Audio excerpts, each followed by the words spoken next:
Alrighty, welcome back everybody to another installment of my season reviews for Fortnite.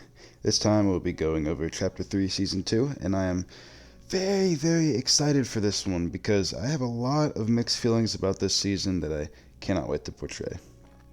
As always, a little bit of a precursor. I'm an anti-sweat. I'm not quite a casual, but I'm also not a sweat. I have built up a reputation of being able to destroy sweats without sweating. And that's kind of where my mindset's going to come from. I don't play arena, but I do play very seriously. So I'm not quite a casual anymore, but I'm also not like a competitive player. So I'm kind of just in that middle ground of like a good player who still just wants to have some fun. Without further ado, let's hop into this review. I'm going to be reviewing different things in different categories and sections and giving my overall thoughts and opinions on them alongside how I think they impacted the game. So the first thing I like to talk about, because it's a little bit different from everything else in the game, is the Battle Pass. Now, Fortnite is notorious for having a Battle Pass and skins that matter probably more than a lot of games would, because, I mean, you can actually see the skins you're wearing, and it just creates this completely different vibe than other games that I personally find almost magical. Now, the Battle Pass this season was a weird one, because while we did get a lot of good skins, we also got a lot of bad ones.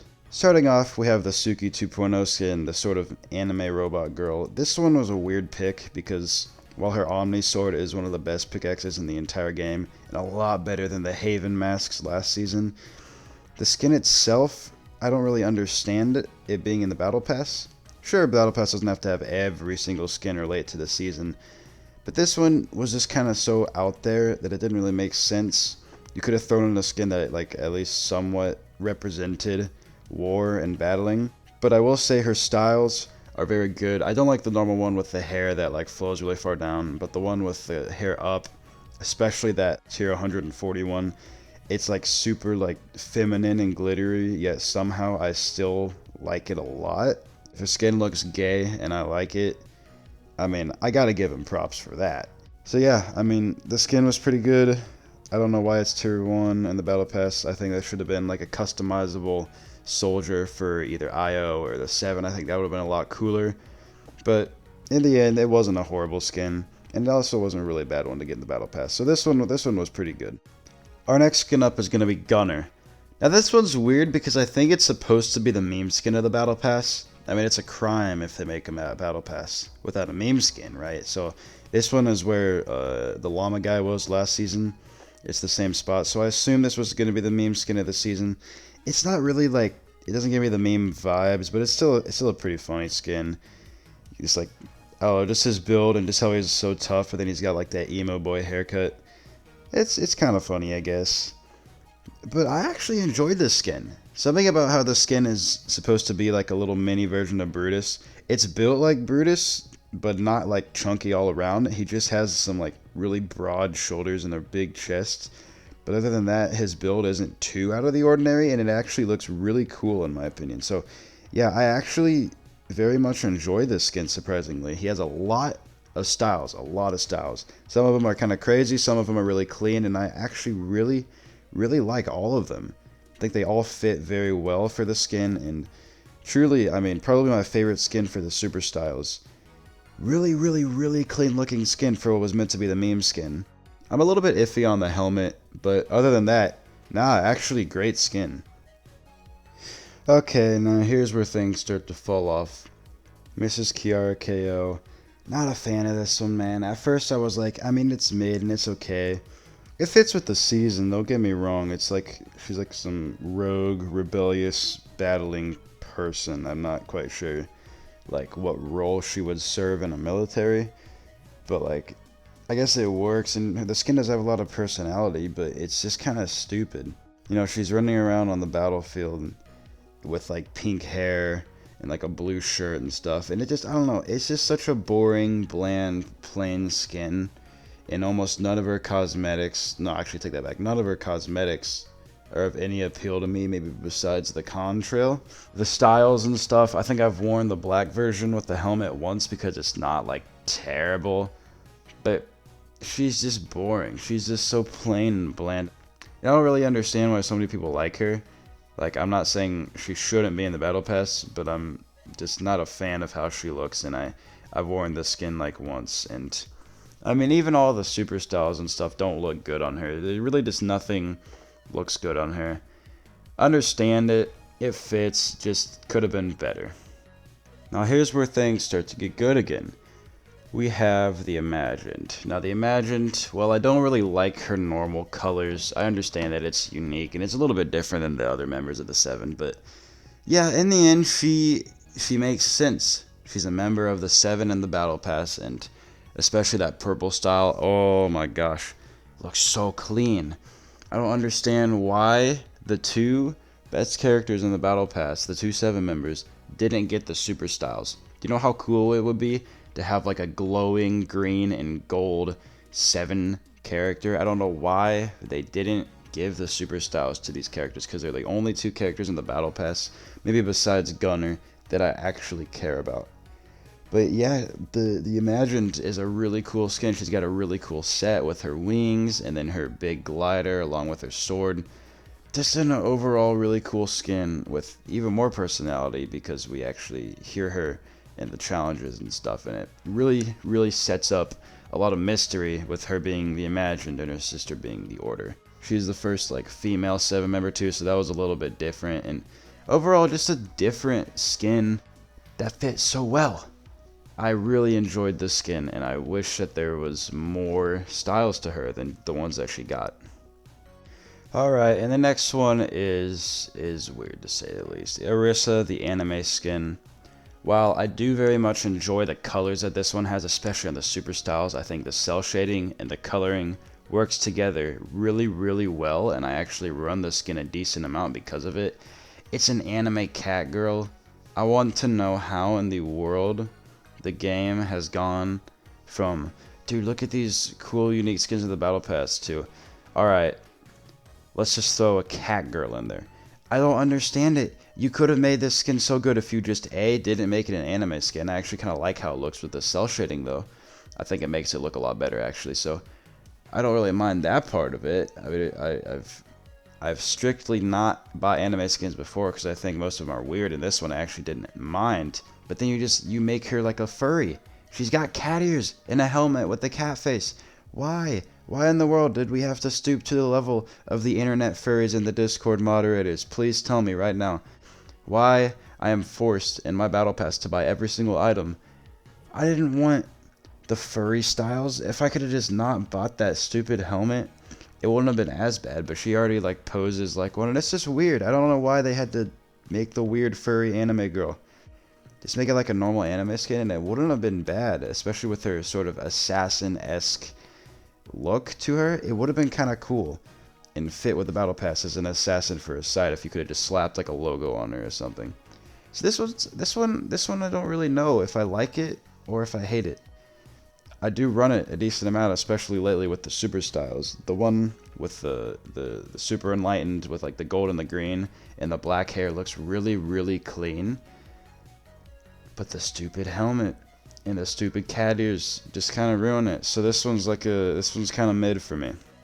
And next we have the skin that should have been tier 100, and as we've seen in a lot of previous battle passes, the skin that is at tier 80, or that sort of similar to 80 spot, should be tier 100. The Origin. This skin was insane reveal with him being the Cube King and all, and just the styles for him, man. When he looks like a prisoner, I mean, he's okay, especially with the different colors. The black one looks pretty good. But once you have that emo that breaks out, oh my goodness, this is probably, I don't know, this might be my favorite looking member of the 7 we have, just because of how clean his armor is. His armor looks really similar to some of the Cube Queen stuff because he was the Cube King.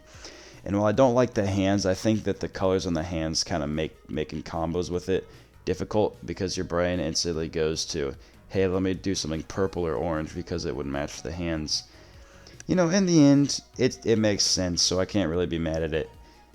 Yeah, just amazing looking skin. Imagine if the last page had the Origin and then the final tier was that style where he turns into the freaking beast that looks like He looks so cool. He looks so cool, and I don't know why in the world he wasn't the tier 100. It would have made so much sense, but for some reason Epic Games does not know how to make unique skins tier 100. Yeah, I mean, this skin gets an A+ from me. Great skin. The back bling is kind of lame. The pickaxe is pretty cool though. Oh boy. And here is where the face palms come in. The advertisements for the movies never stop. My theory is that the tier 100 spot doesn't even matter anymore because they're just going to make it a collab skin every single time. I don't mind the collab skins being in this sort of special skin spot. We don't really have secret skins anymore, so to get like that special skin, that kind of extra skin as a collab skin, I don't really care. It's fun. You know, it's cool sometimes. But at least like, why does it have to be Doctor Strange? And Doctor Strange wouldn't even be a horrible looking skin if you could take the cape off, but no, you have to keep that massive cape on.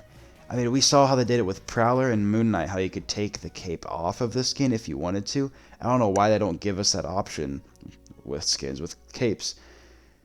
But they didn't do it with him, so it's probably, it might be my least favorite tier 100 skin in the entire game. His pickaxe and his back bling are pretty cool. His glider's sick.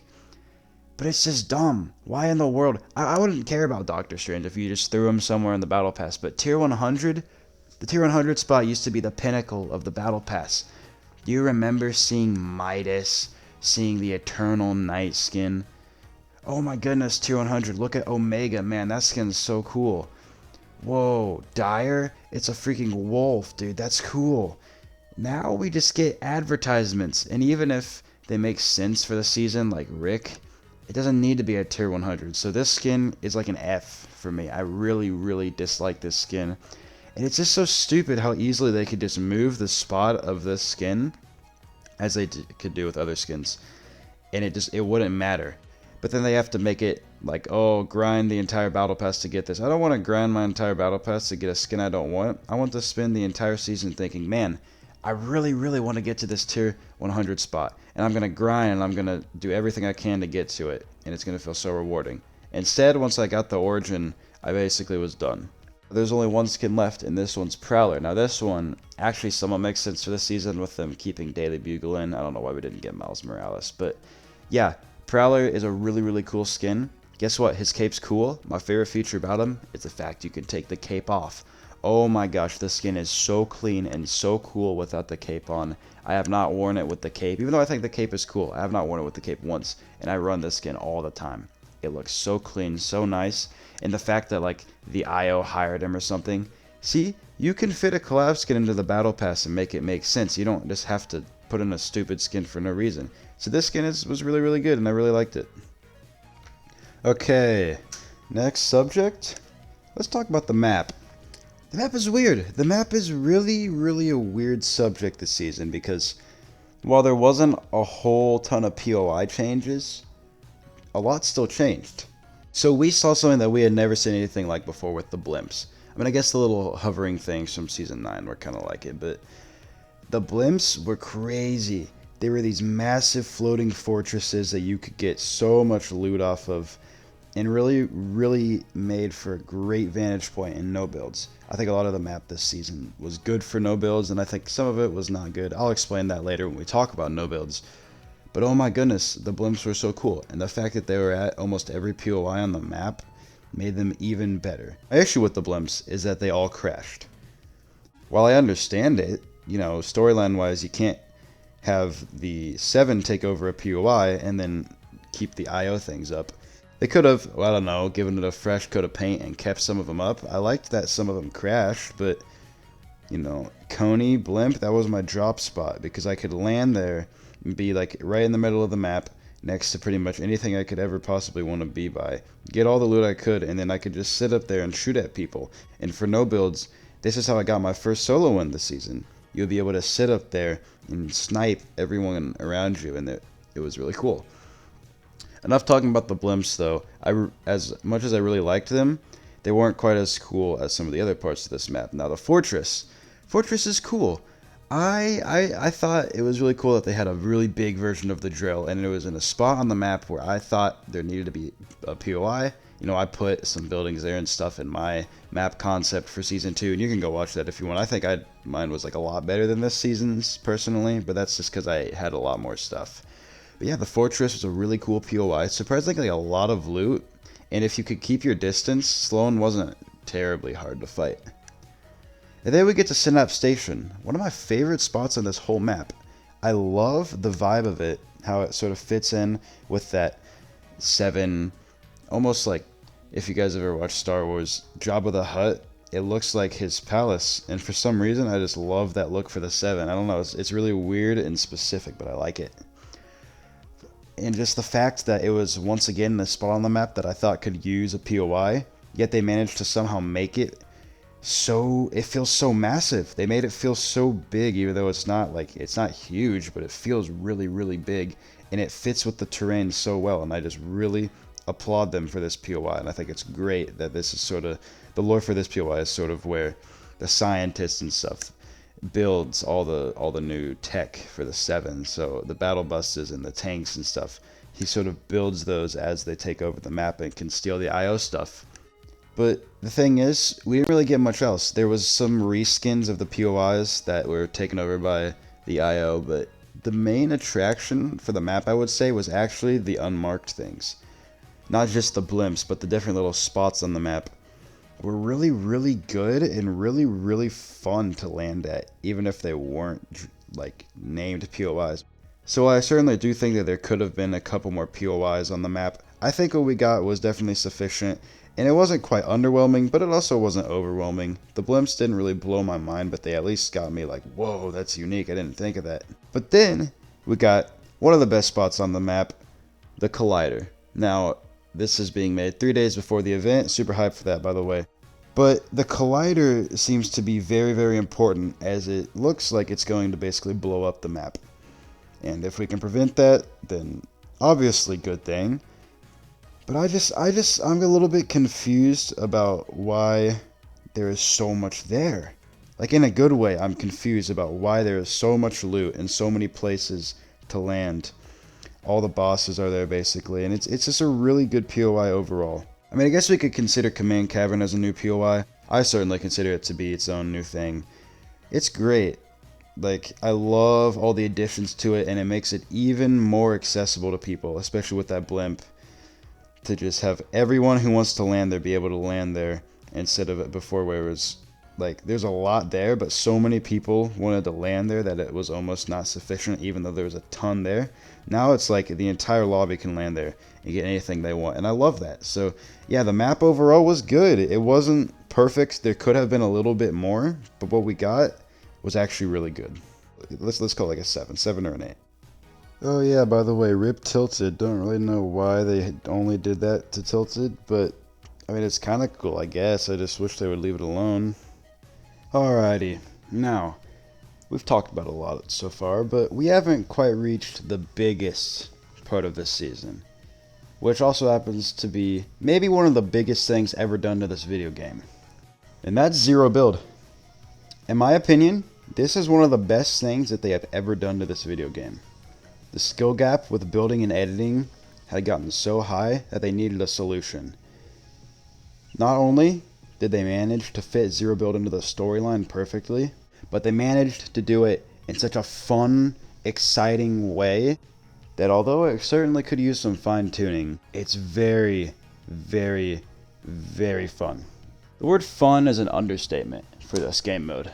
When people flock back to this game like never seen before, because you removed the one thing that made this game unique, that's when you know you're doing something right. You take the fort out of Fortnite and everyone loves it? How? How is this possible? I just want to say how insanely surprised I am, because I thought this would be awful. I mean, Fortnite, half of it is building, right? How in the world could a game with so much bloom and so much open map space be good without builds? Well, it certainly is scuffed, and running around the map trying to find spots to hide is a little bit difficult. You know, I die a lot because It'll be final zone. There will not be a single thing to hide behind, and the last team will be up on height on like a rock or something, and there's just no cover, and you kind of have to run around and hope you can outgun them. It's a little bit iffy, and I really hope that they fix that next season by kind of making a divide between the two game modes. But yeah, pretty crazy stuff actually with no builds. Probably one of the best things I've ever done in this video game, because now people who don't want to have to worry about building, especially don't have to worry about sweats, now they can play a game mode where they don't have to do any of that. They can run around and they can have fun and they can shoot their guns and have actual skill at the video game instead of just spamming their builds. And I think zero build, especially when it was forced, and then somehow they managed to really smoothly transition it into its own separate game mode, all of that was just so fun and so innovative. And Epic Games did a great job with no builds. No builds also allowed me to beat my kill record. I dropped my first 20 bomb this season, which was just super exciting, and I'm very proud of it. And I couldn't have done it without no builds. So the no builds game mode, very high up on my list of things that I like about this game. Alrighty, now what we have next is going to be the loot pool. The loot pool this season, I'm going to go over a few of the different guns that were in the season that I enjoyed, a few of them I didn't like, and I'm just going to basically discuss the meta overall. Now for starters, we had the AUG. The AUG is not necessarily a new weapon. I'm pretty sure it literally is just the AUG, except with a scope now. But one thing you'll notice is that in this gameplay footage where I'm using the MK to do a challenge, I'm not very good with it.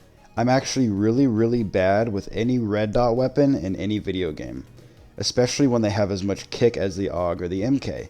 So while I certainly think that the AUG and the MK are good weapons, I personally am really bad with them, so I did not get a lot of use out of the AUG this season, because personally my ranger skills I think are a lot better, even though it's not near as reliable.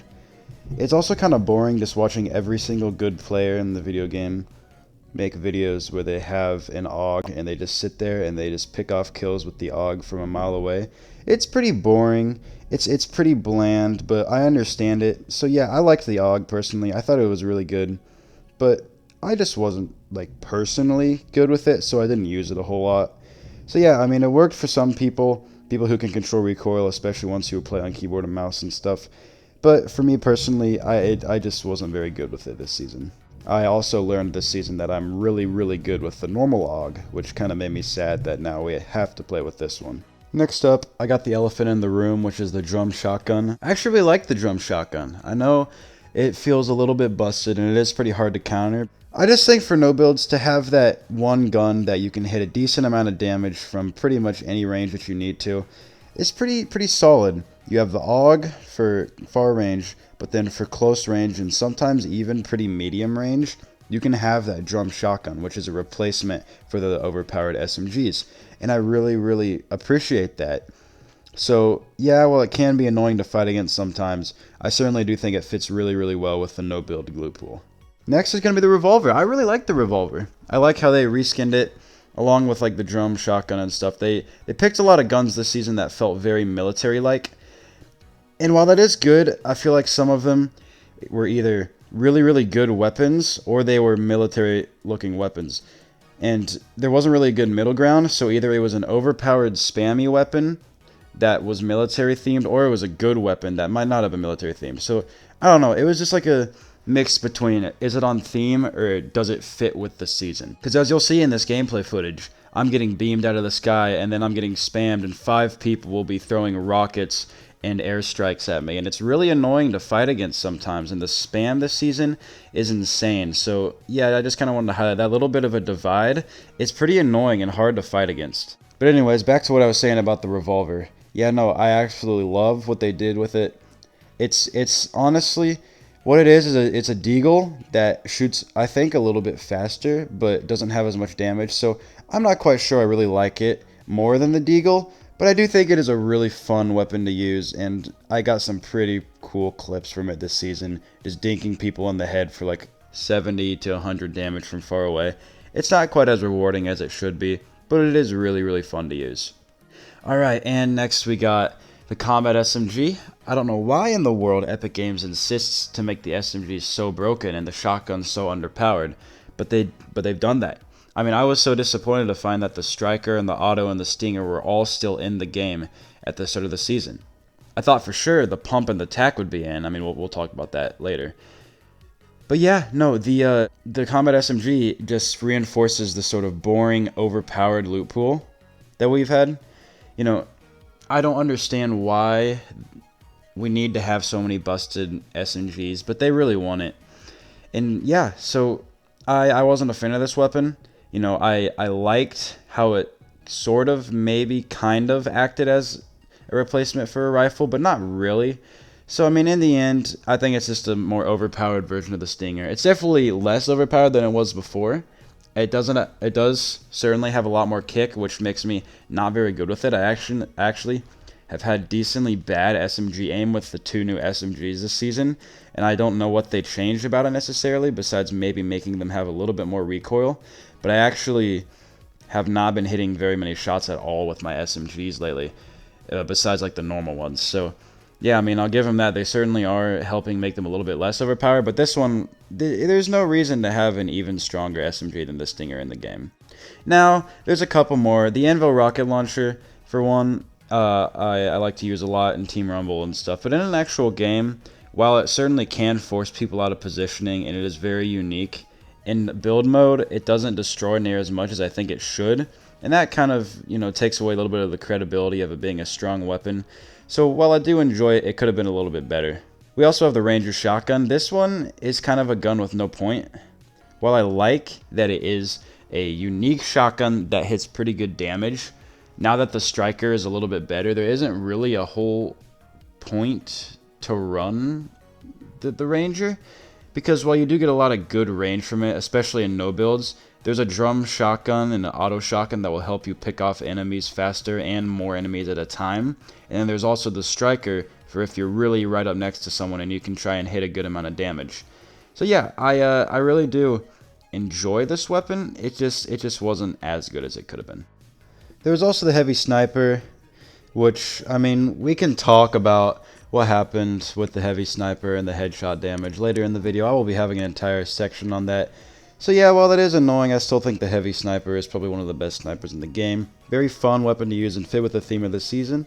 Overall, very glad that they brought it back. I think that's going to do it for the loot pool. Overall, it was honestly pretty annoying. I'm going to be honest, the loot pool this season was not as good as it could have been.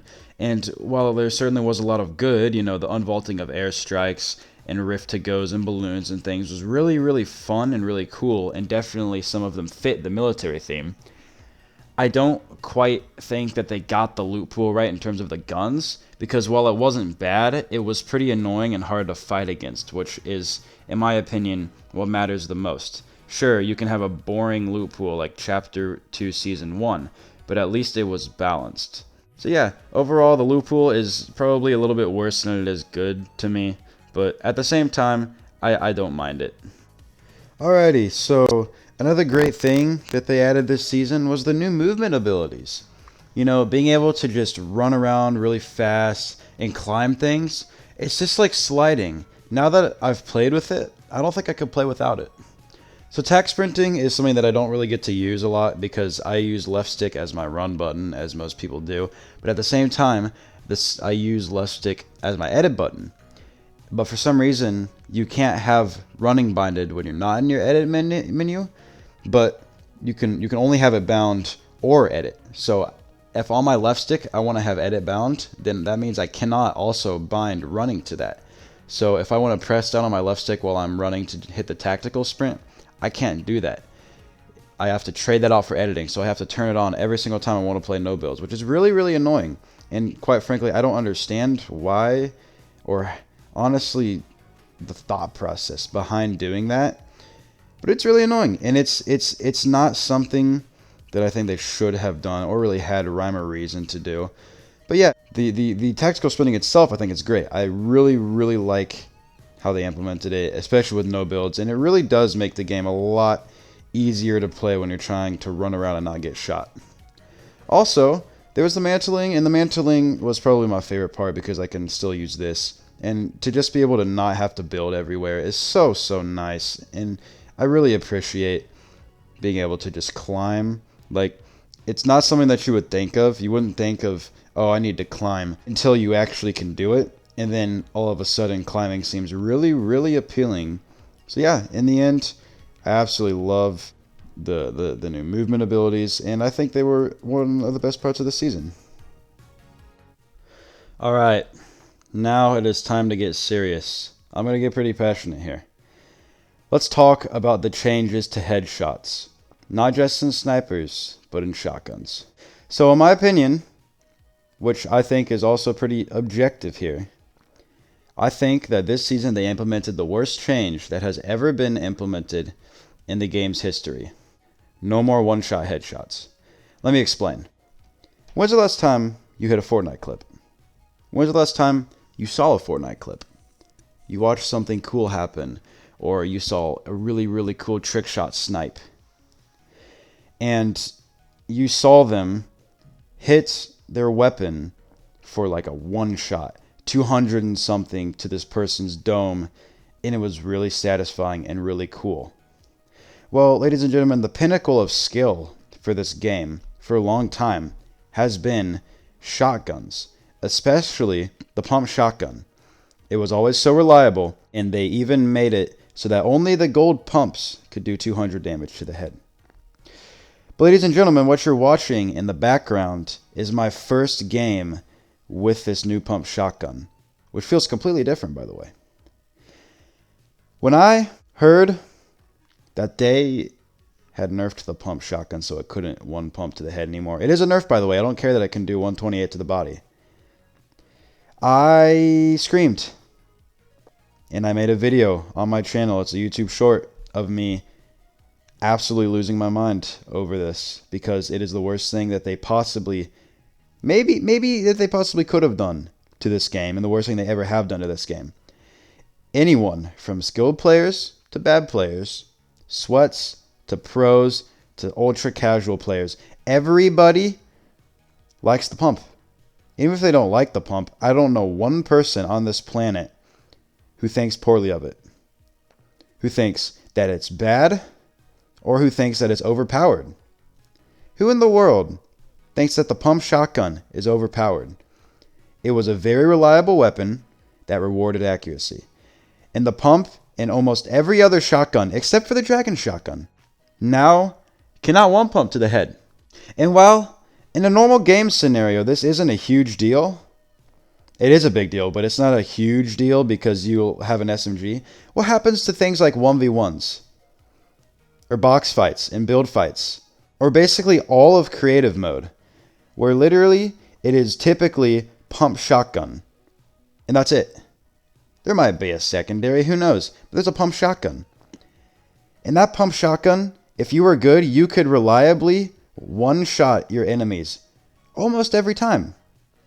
That's not overpowered. That's not a super overpowered gun that's super easy to hit with and gets like free kills. No, that's called getting good at the video game and using your skill to hit lots of damage.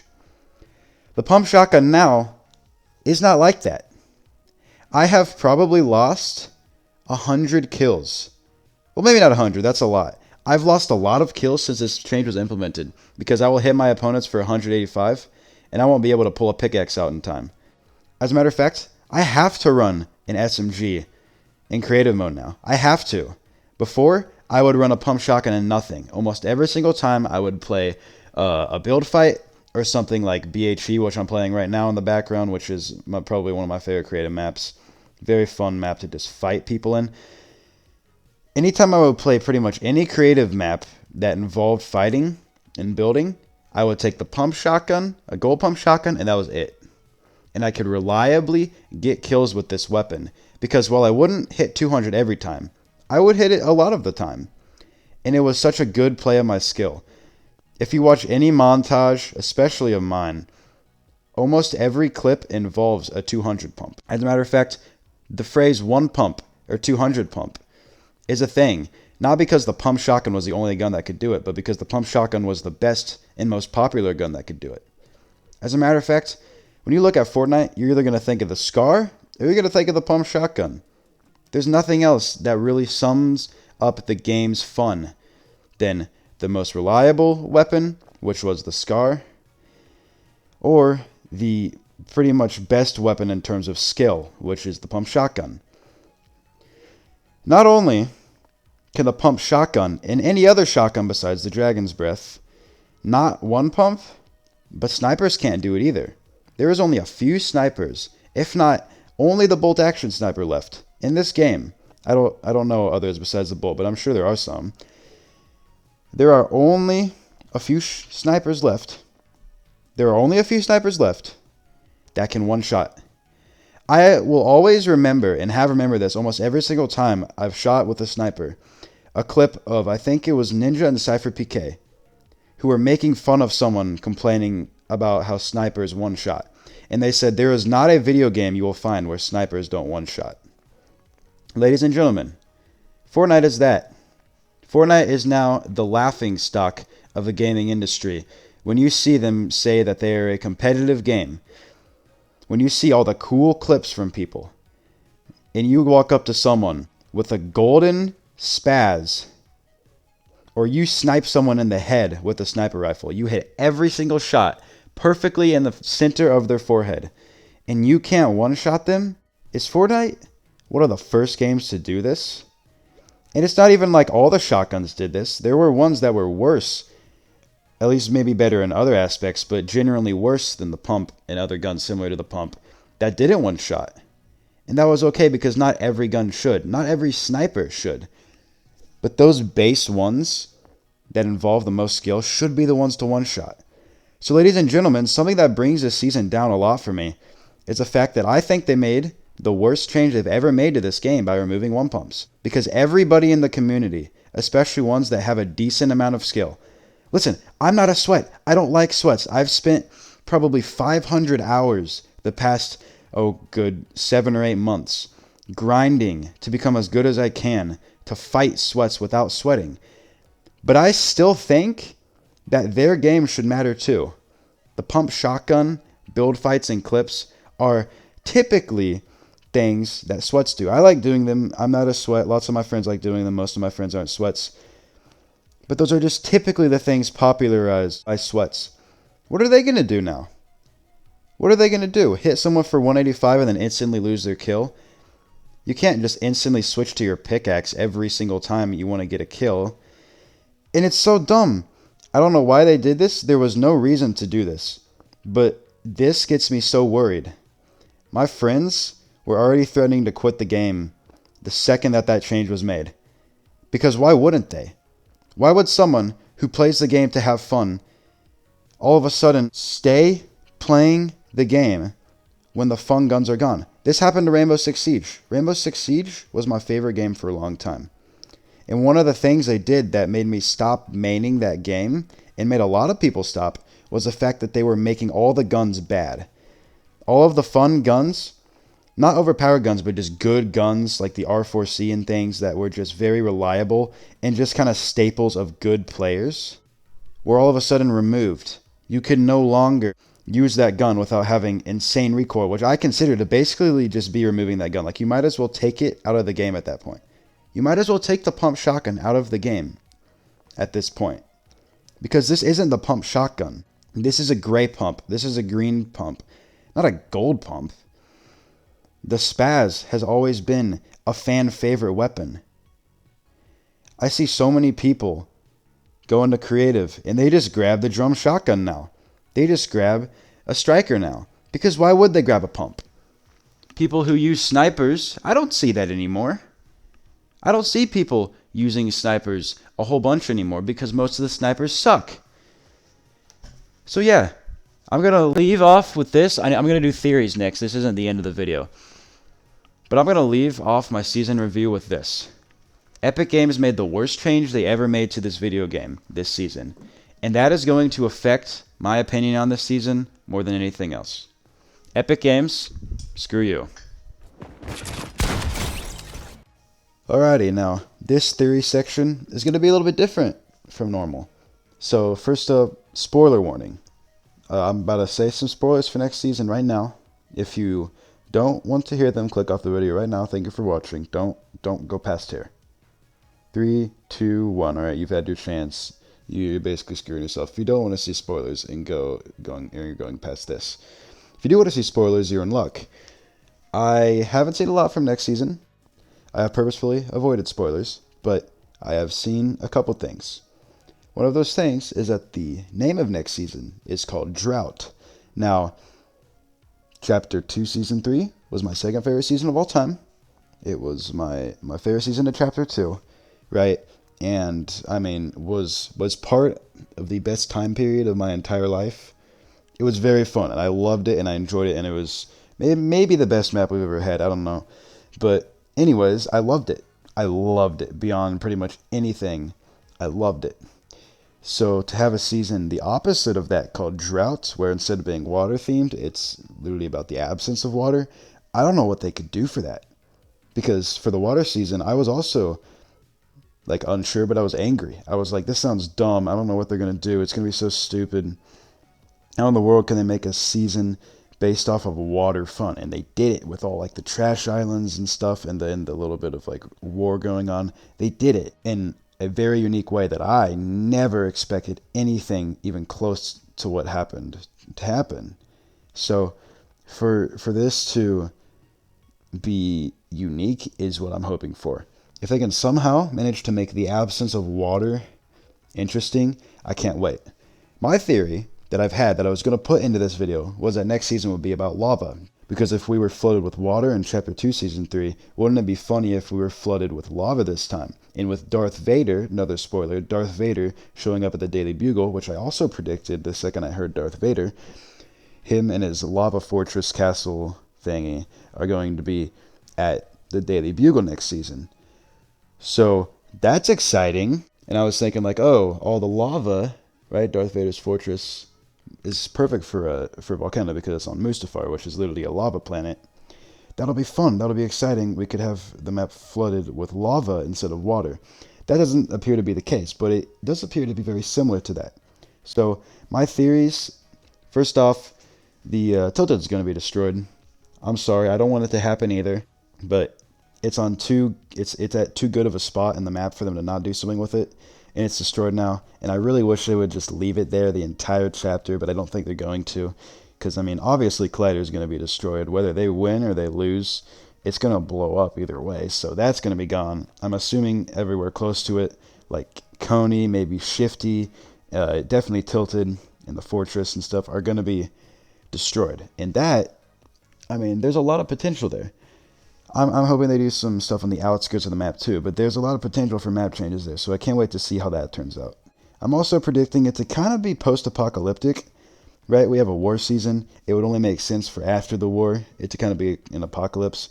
And we kind of got that with Season 3 with, like, the ghost people living off of, like, trash islands and stuff and building their bases out of whatever they could. We kind of got that, but not really. So I'm thinking it's going to be, like, you know, post-apocalyptic, not like a zombie apocalypse, but like, you know, after like a nuke goes off or something, maybe the collider like blows up the whole map and then like everything is like destroyed and people are having to survive off the land. That would be fun. You know, funnily enough, a YouTuber named Rafu Comics actually predicted it. He makes map concepts, and Season 3 was like, I'm pretty sure it was literally called Drought or something like that. And he predicted it, which is actually pretty funny and pretty cool to me. So yeah, very excited for next season. And I don't know. I mean, I'm predicting that the 7 will win, but I don't know what else we could have from there. Like, I'm more excited about this season than I was about Chapter 3 Season 2, our current season, because with Chapter 3 Season 2, sure, it was interesting, but I already knew a war season was coming.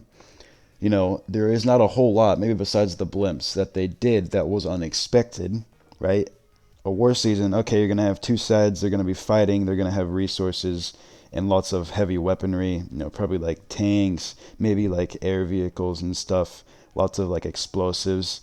You know, you can kind of just assume from the theme of the season what's going to come. With a drought season, same with the water season, who knows? So I don't have as many theories for next season as I have hopes that like something really crazy will happen. Thank you guys so much for watching the video. If you made it to the end, I spent so long on these videos, and they're always my favorite ones to make. This one was weird because It was a little bit more negative than I would have liked it to be, but the season was a little bit worse than I would have liked it to be. It was good, but overall, I'm going to go ahead and give this season a 6.5 out of 10.